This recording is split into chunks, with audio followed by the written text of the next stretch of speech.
Hi guys! So, habang pinapanood nyo yung video na yan na nagtitrim si Manong ng puno, allow me to share this with you na last week ay onboarding ako and yung work ko ay General VA. So, while nag-i-interview, yun yung sabi sa akin ng nag-interview sa akin, General VA ako, tapos flexible yung time ko, part-time lang naman, 4 hours per day, and flexible siya.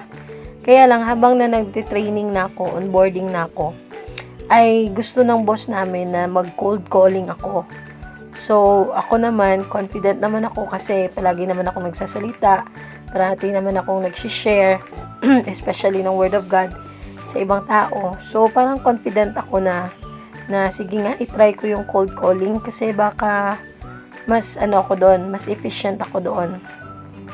Nung nag-start na ako ng training, doon ko po na-realize na hindi ko po alam but I know na may something wrong talaga sa boses ko. Kasi sintonado naman talaga yung boses ko pero hindi ko in-expect na pati sa pagsasalita ko, especially ng English, ay sintonado din siya. Kasi meron akong ano nga tawag dito, parang tone deaf.